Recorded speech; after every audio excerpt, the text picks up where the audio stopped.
Pretend to be his side chick, she said, sliding cash across the table. If he's a good man, nothing will happen. But if he isn't, tonight will destroy more than a marriage. He smiled like a faithful husband in public. But one message, one dinner, and one dangerous test was about to expose the man behind the polished face. Before we continue, please don't forget to like, comment, and share these videos. And if you haven't subscribed, please subscribe to these channel, Real African Stories. Now, let's dive into these remarkable story. I'm not asking you to sleep with him, the woman said calmly. I'm asking you to see what kind of man he becomes when he believes no one is watching. Lena stared across the polished table, unsure whether to laugh or stand up and leave. The cafe was too expensive for a conversation like this. Even the water glass in front of her looked rich. The air smelled of roasted coffee, perfume, and money. Everything in the place reminded her that she did not belong there. Not with her worn handbag. Not with the repaired heel on her shoe. Not with the landlord's warning folded inside her purse like a threat. The woman sitting opposite her, however, looked like she belonged everywhere. She was dressed simply, but nothing about her was ordinary. Her cream blouse sat perfectly on her shoulders. Her gold watch caught the light without shouting for attention. Her voice was soft but controlled. Even the way she sat told Lena she was used to being obeyed. You found the wrong person, Lena said at last. I'm not an actress. You don't need to be. I'm definitely not a homebreaker. A faint smile touched the woman's lips. Good, that would make you useless to me. Lena frowned. Then what exactly do you want? The woman slid an envelope across the table. Lena did not touch it. Inside the envelope, slightly visible through the opening, were crisp notes. Too many notes. Lena's throat tightened. 15,000 now, the woman said. The rest when the job is done. For pretending to be another woman in somebody's marriage? For telling me the truth about my husband? Lena blinked.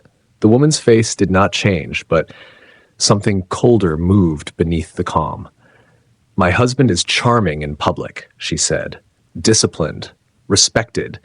The kind of man people call principled because he knows how to wear loyalty on his face. But men like that often have private versions of themselves. I need to know if the private man is rotten. Lena swallowed. So you want me to tempt him? I want you to approach him. That's the same thing. No, the woman said. Temptation is when you make a good man weak. This is a test. If he is decent, nothing will happen. If he is not, she leaned back, then I will finally stop doubting what my instincts have been trying to tell me. Lena stared at her for a long moment. There was no bitterness in her voice, no tears, no panic. That was what unsettled her most. Most women asking for help to catch a cheating husband would be angry, broken, loud, or trembling. This woman was none of those things. She looked like someone arranging flowers for a dinner party. Calm, exact, almost detached. What's your name? Lena asked. The woman looked at her for a second before replying. Call me Mrs. Hart. Call you? For this arrangement. Lena's eyes narrowed. That's not your real name.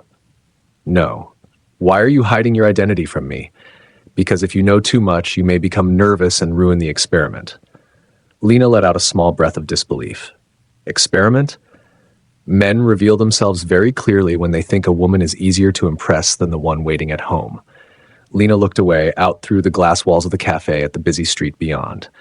Cars, suits, heels, expensive handbags, delivery bikes, traffic, life moving fast without her. It was the kind of area where people closed deals over lunch and changed lives with signatures. Her own life had lately been reduced to due dates, borrowed airtime, and excuses. She worked at a bridal fabric store during the day and took makeup clients on weekends when she could get them. Her mother's blood pressure drugs were overdue. The landlord had already shouted twice. Her younger brother's school fees hung over the whole house like a curse. 15,000 now. The rest later. Money had a voice of its own when you were desperate. It made strange things sound reasonable. I still don't understand how you found me, Lena said quietly. Mrs. Hart folded her hands neatly on the table. You did makeup at a small wedding in Sur-Alaire 2 months ago. The bride said you were honest.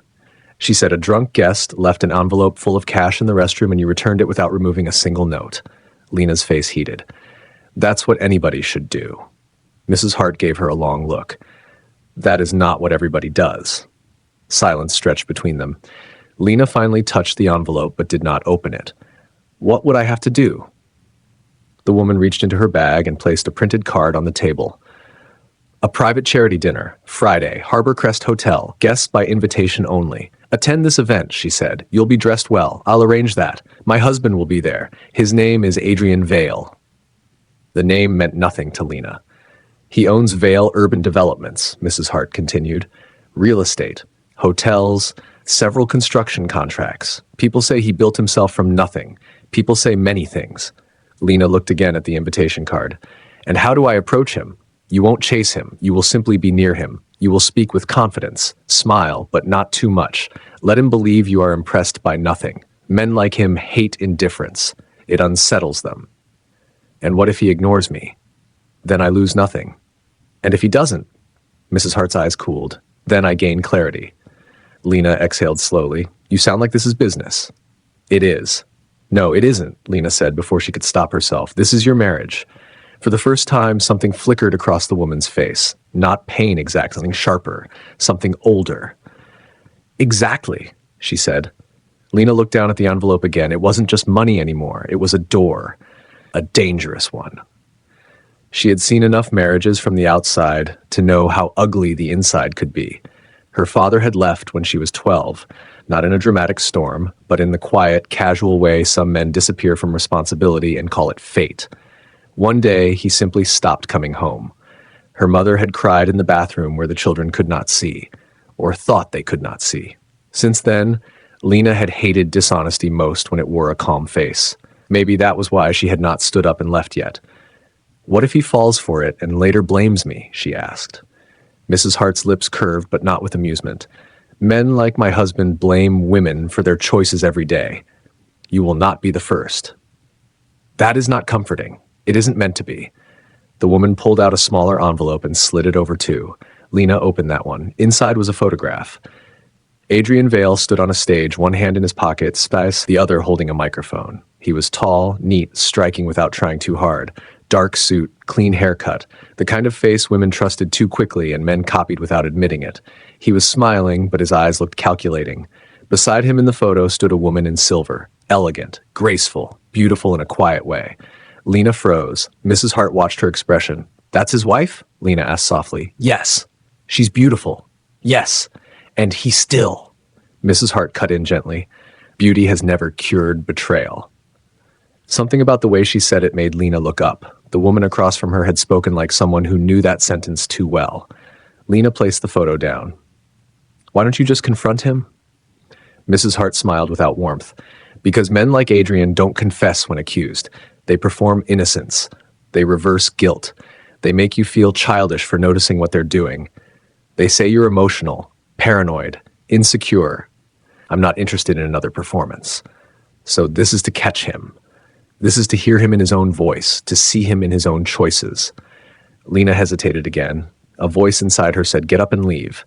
Another voice, tired and practical, said, rent was due in 3 days. Just one dinner, she asked. One dinner to begin with. If he fails immediately, we won't need more.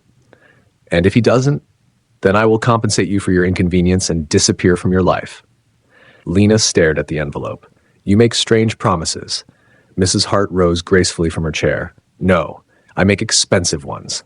Before Lena could reply, the woman placed a slim business card on the table. No company name, just a number. At 6 tomorrow, a car will pick you up for fitting, she said. If you decide not to do it, tear the card and forget I ever sat here. Then she paused. And Lena? Lena looked up. Don't pity him because he smiles well. With that, she turned and walked away. Lena remained frozen for several seconds after she left. Then she looked down at the cash again. She should not do this.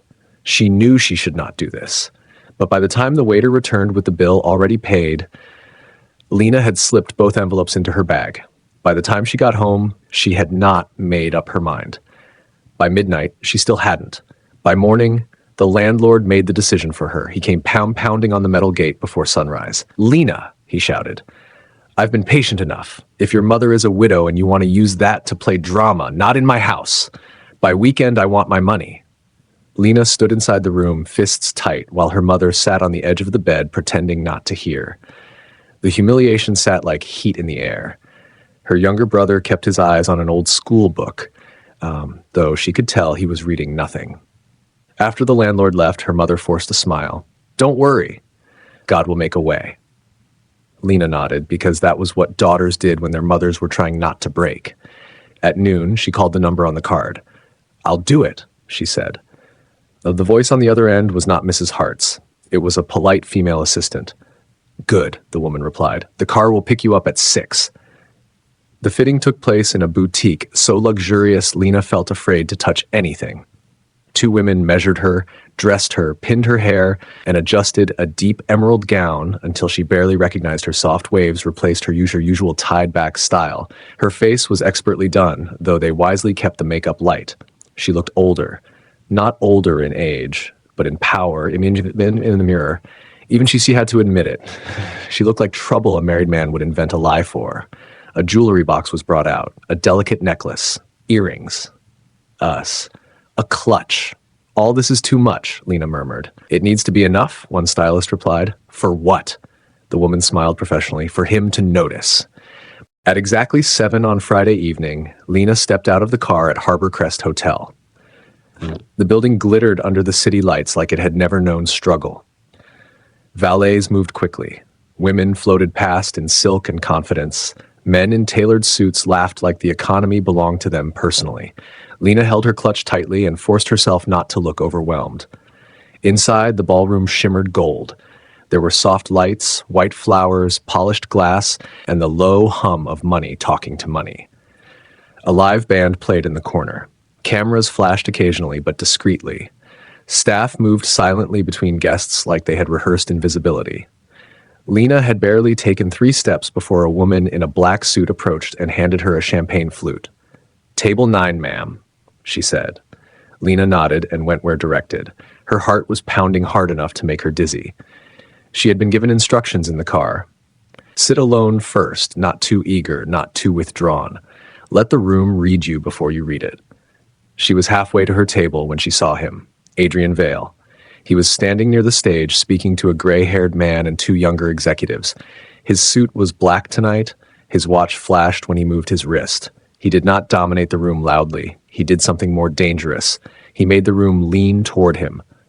Lena understood immediately what Mrs. Hart meant. He was the type who looked disciplined enough to be trusted. And there was the wife. She stood a little away from him, greeting guests with poised warmth. Silver gown, simple diamond earrings, quiet smile. She looked effortless, but Lena noticed something now that she had the photo for reference. The woman's calm was too perfect. Not the calm of peace, the calm of control. The wife turned slightly, and for one brief second her eyes met Lena's. Lena's breath caught. There was no recognition in the woman's face. Nothing. She looked right through her like a polite stranger. Then she turned away to greet another guest. Lena lowered her gaze immediately. "Good," she told herself. "That's good. That means this can work." Except suddenly it did not feel like a game anymore. It felt like standing in the center of something fragile and expensive, with a match in her hand. She reached her table and sat. 10 minutes passed. Then 15. No Adrian. Maybe he wouldn't notice her after all. Maybe the whole thing would end quietly. Maybe she would walk away with money and guilt and never see any of them again.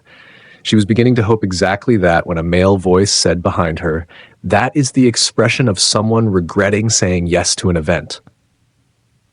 Lena turned. Adrian Vale stood there, smiling. Up close, he was even more polished than in the photo. There was warmth in his tone, but calculation in his gaze. Not crude. Not obvious. Just enough to let her know he had already taken her in from head to toe and filed the impression somewhere useful. She rose halfway. "Maybe I'm just regretting the shoes." He looked down briefly, then back at her face.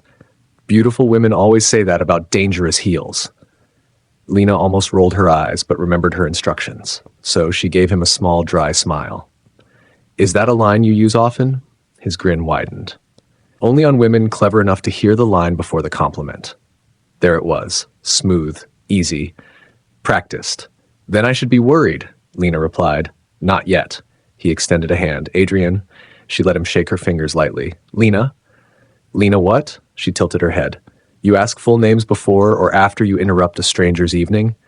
He laughed softly, and just like that, his interest sharpened. She saw it happen. Mrs. Hart had been right. Indifference irritated him. It made him curious. "Fair enough," Adrian said. "May I sit?" "You're already halfway sitting." He pulled out the chair opposite her. "That's not permission."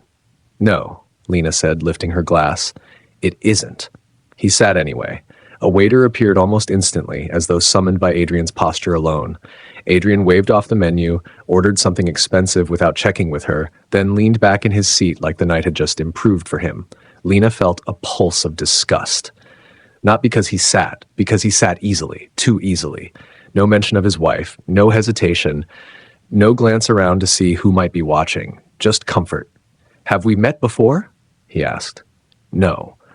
"I would have remembered. That sounds like another line." "It does," he admitted, "but this one happens to be true."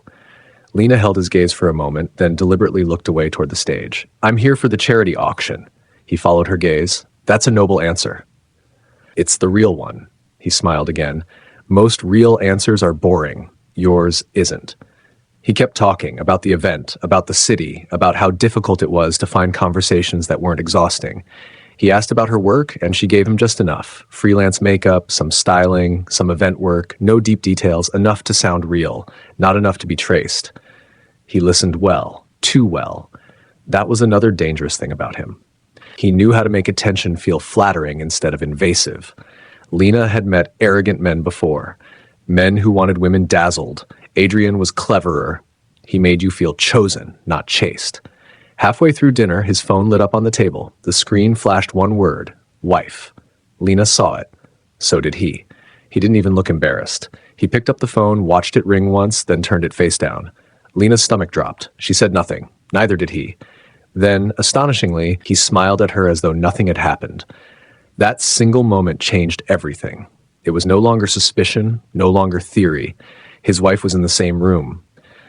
And he had just ignored her call while sitting across from another woman he had met less than 30 minutes ago. Lena set her glass down carefully before her hand betrayed how angry she suddenly felt. "Everything okay?" Adrian asked. She looked straight at him. "You tell me." For the first time that evening, something unreadable moved through his expression. Then he shrugged lightly. "Business follows me everywhere." "That said, wife?" He gave a short laugh, almost impressed. "Sharp eyes. You didn't answer." "Should I have?" The question was so shameless, Lena almost forgot her role. She stared at him. "That depends. Is she your wife?"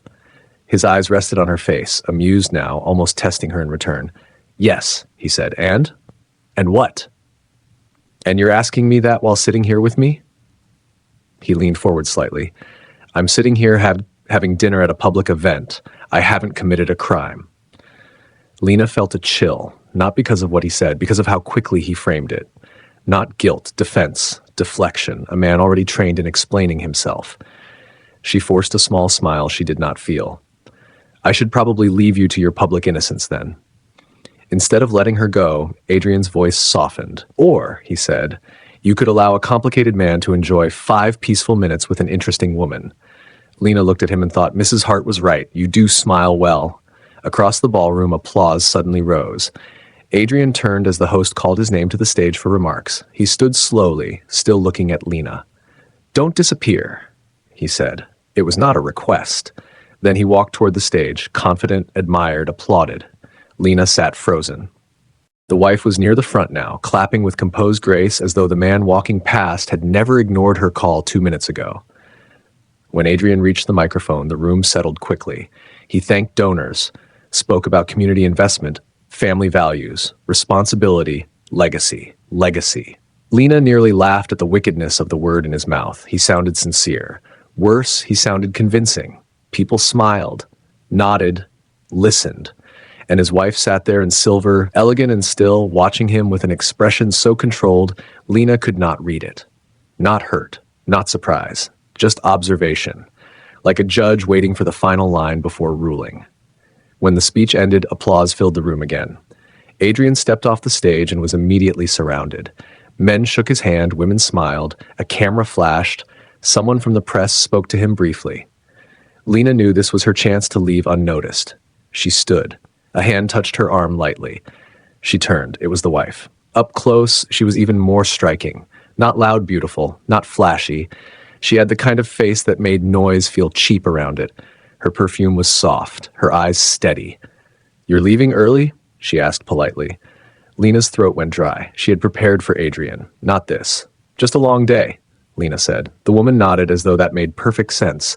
"I hope the evening was worth your time." Something in the way she said it made Lena's pulse jump. Was that a warning? A question? A signal? Before Lena could answer, the woman smiled faintly and stepped aside. "Good night, Lena." Lena froze. She knew her name. Of course she knew her name. This was the woman who had hired her. But she had said it so naturally, so softly, with no sign of secret knowledge that it felt like being touched by cold air. "Good night," Lena managed.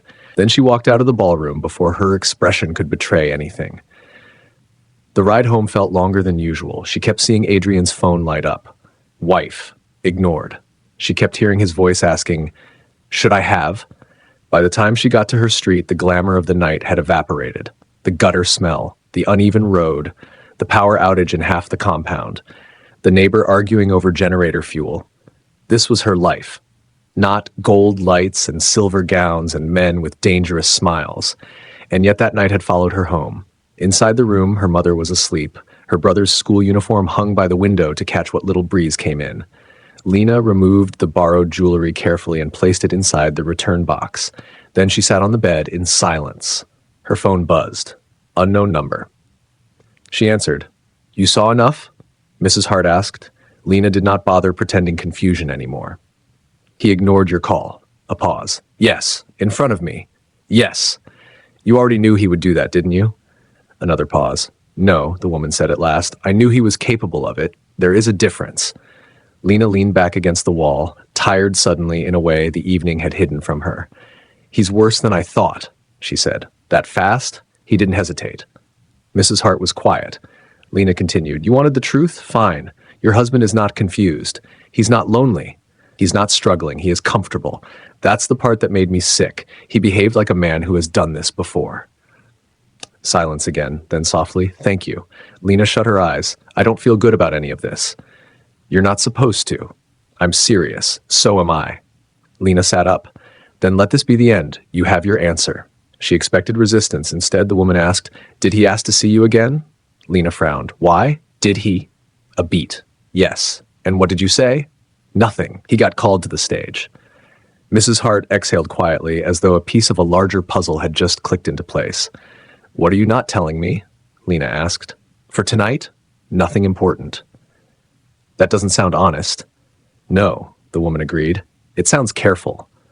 Lena's irritation flared. "I'm not a toy you can move around when convenient." "You are right," Mrs. Hart said immediately, "which is why I will give you the choice now. End it here, return everything tomorrow, and keep the money. Or continue for a little longer and earn the rest." Lena tightened her grip on the phone. "A little longer for what?" The answer came low and steady. "For me to find out whether my husband only betrays my heart or whether he is also betraying my name." Lena went still. That sentence was different. Cheating was one thing. Name meant something else. Business, property, legal papers, family inheritance, public image. "What does that mean?" she asked. "You don't need to know yet." "That's what you said the first time, and yet you still said yes." Lena hated that she had. She hated even more that the money mattered. "When do I need to decide?" she asked quietly. "By morning." The line went dead. Lena stared at the dark phone in her hand for a long time. Outside, a dog barked. Someone in the next compound laughed too loudly. A generator coughed to life. Her mother shifted in sleep. By morning, Lena lay down without changing clothes and stared into the darkness. This was no longer just a loyalty test. The wife knew something. The husband was hiding something, and somehow Lena had already stepped too far in to pretend she was untouched. At 3:17 a.m., another message entered her phone. This one was from Adrian. "I hope you got home safely. I don't usually meet women who make me forget a room full of people. Lunch tomorrow?" Lena stared at the screen. No hesitation, no shame, no delay. His wife had been under the same roof. He had ignored her call. And before midnight had fully cooled, he was asking another woman to lunch. Lena slowly locked the phone. Then she whispered into the darkness, not to him, not even to herself, but to the silent shape of the night around her. "What kind of man are you?" She did not know the answer yet, but somewhere in the city a woman in silver probably did, and by morning, Lena would have to decide whether to help her uncover the rest. Lena did not sleep. She turned on the thin mattress until morning, found her with swollen eyes and a mind full of Adrian's face, Adrian's voice, Adrian's shameless message. I don't usually meet women who make me forget a room full of people. Lunch tomorrow? She hated how smooth the words were. She hated even more that she could already hear the kind of tone he would use if he said them aloud. Calm. Charming. Like betrayal was not betrayal if he delivered it with a smile. At 6 a.m, her mother rose quietly to pray. Lena sat up before she could be asked if she was all right. You didn't sleep? Her mother asked. I'm fine. Her mother gave her that long, tired look mothers gave when they knew you were lying but did not have the energy to pull the truth out of you. Fine has a different face, she said softly. Lena looked away. I said I'm fine. Her mother nodded and did not press. That mercy somehow made Lena feel worse. By 8:30, her phone buzzed again. This time it was not Adrian. It was the number she had saved as Mrs. Hart.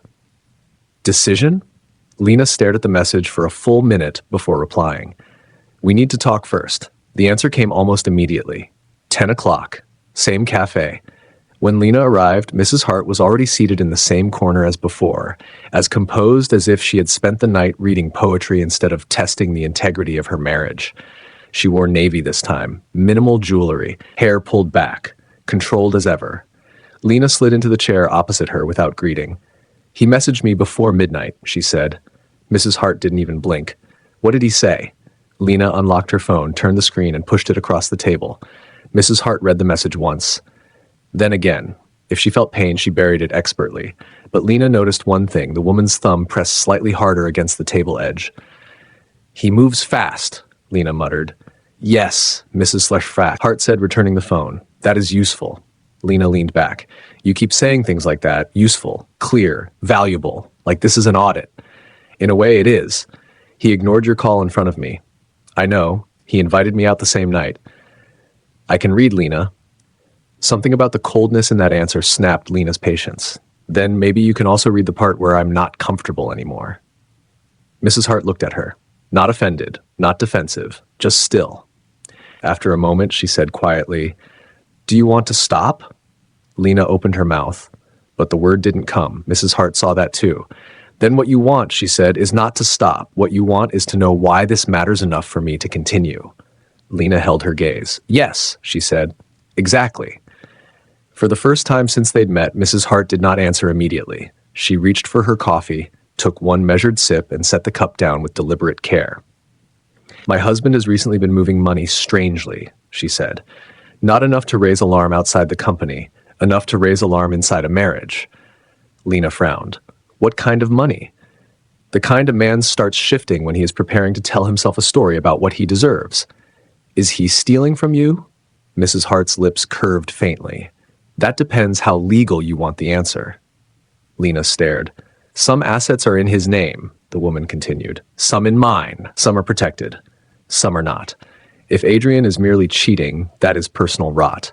I can survive that, but if he is using another woman, a fake company, or emotional confusion as cover to move things that do not belong to him, her expression sharpened slightly, then I need more than suspicion. Lena's chest tightened. So this isn't just about whether he will flirt. No. You used me to see whether he'd open the door wider. Yes. Then I follow him through it. Lena sat back, absorbing that.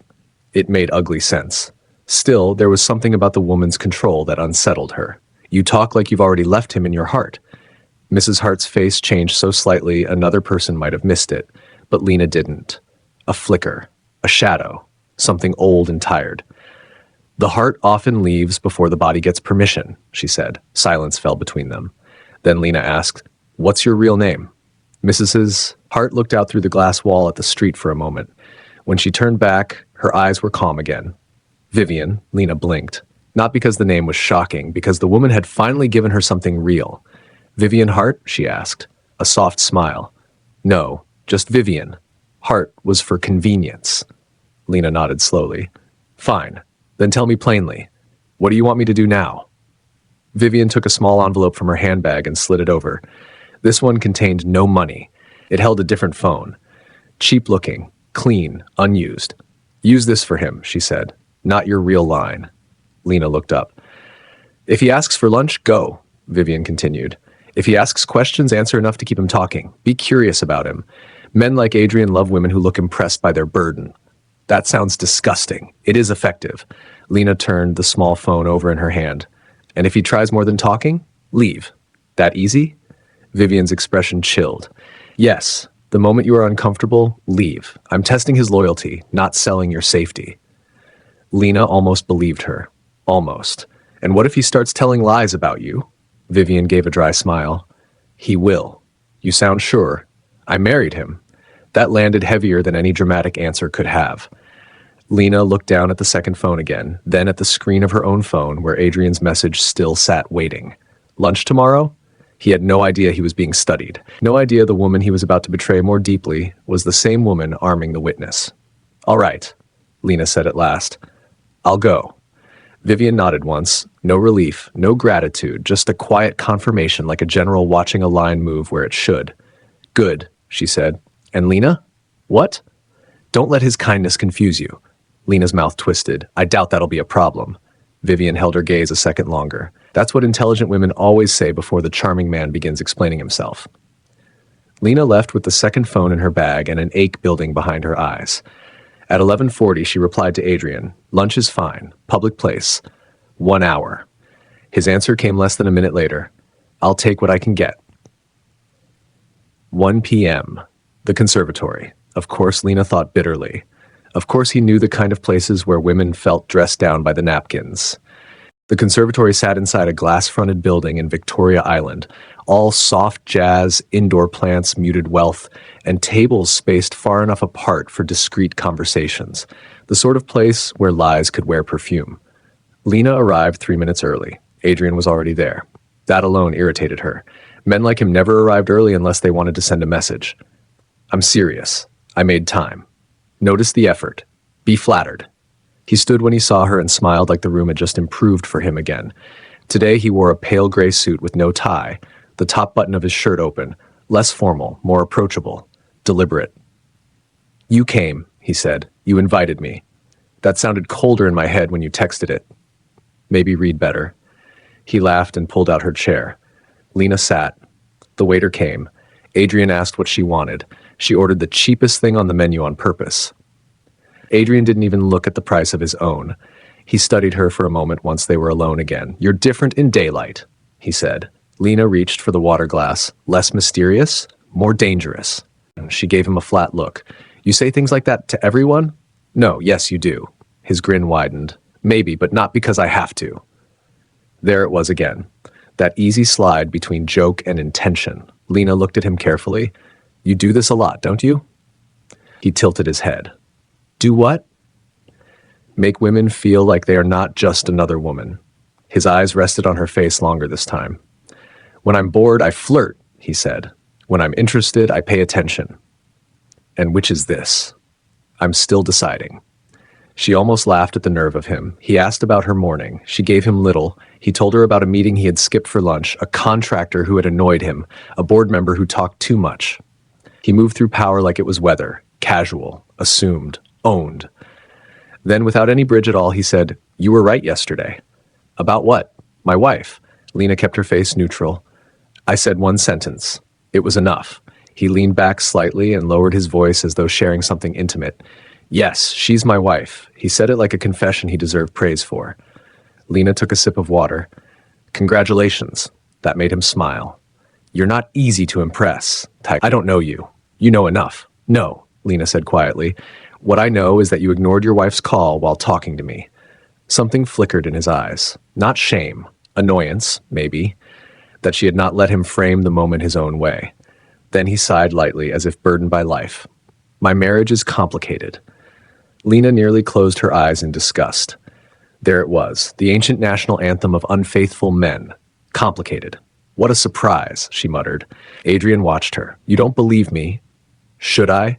He rested his arms on the table. Vivian and I... He paused, choosing the version of the truth he wanted.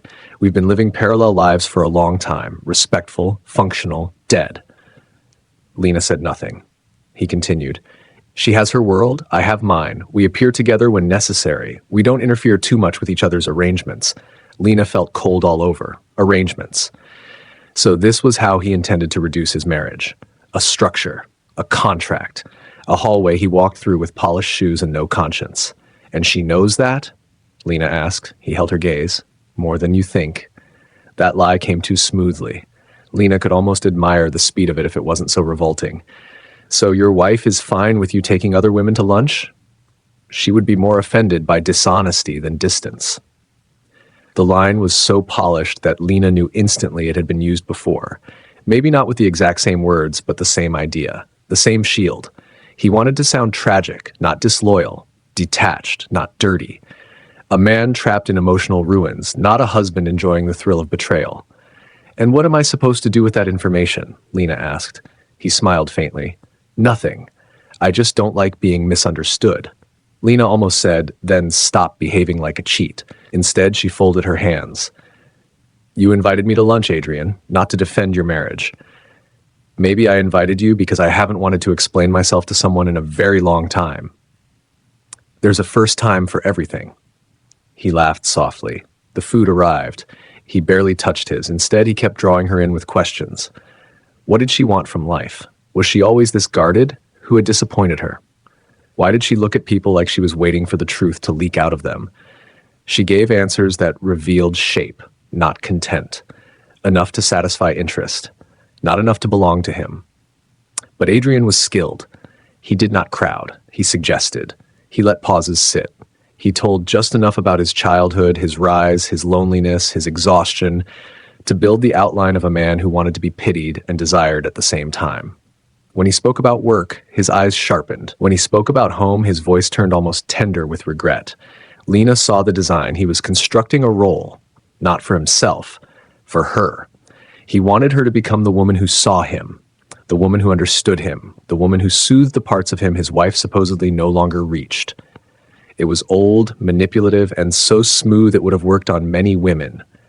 Maybe that was the most insulting thing. Not just that he was doing it, but that he clearly trusted it to work. Tell me something, Lena said finally. He leaned in slightly. All right. If your marriage is as empty as you claim, why not leave? The question hit harder than anything else she'd asked. For the first time, Adrian hesitated. Not long, but enough. Then he smiled in that controlled way of his. Life is rarely that simple. Money?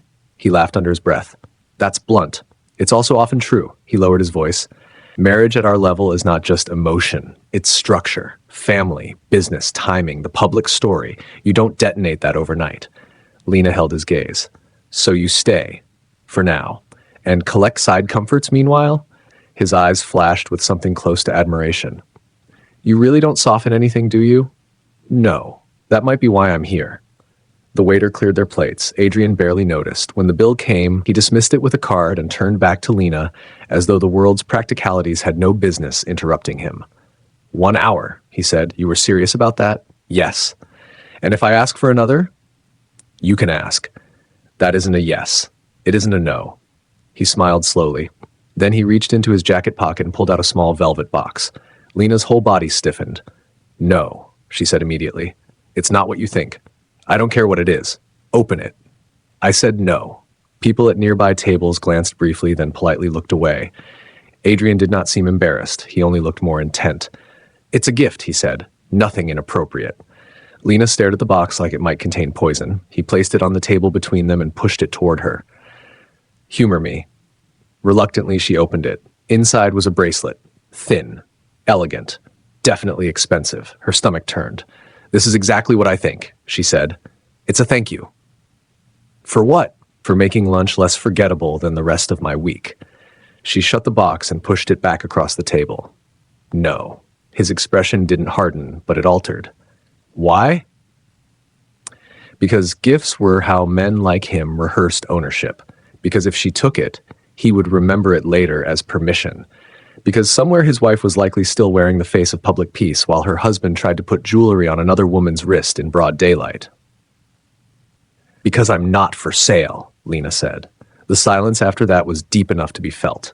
Then slowly, Adrian leaned back and smiled, not offended, interested.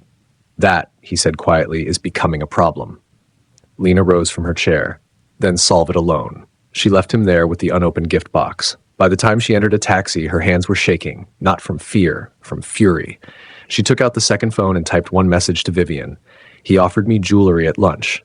Said his marriage is dead. Said leaving isn't simple because of structure, business, public story. He's lying easily. Vivian replied 5 minutes later. Come at 6, I want details. The address she sent was not a cafe, it was a house. A high-walled property tucked into a quiet street in Ikoyi, protected by black gates and silence. The kind of place where rich people hid their real conversations. A woman in uniform let Lena in without questions. The living room was large, tasteful, almost too calm. Neutral colors, tall shelves. No family photos on display except one near the far wall. Vivian at some official event beside Adrian, both immaculate and distant even in the image. Vivian entered wearing a loose cream dress, her face bare of heavy makeup for the first time. Without the public polish, she looked younger and more tired at once. You came, she said. You told me to.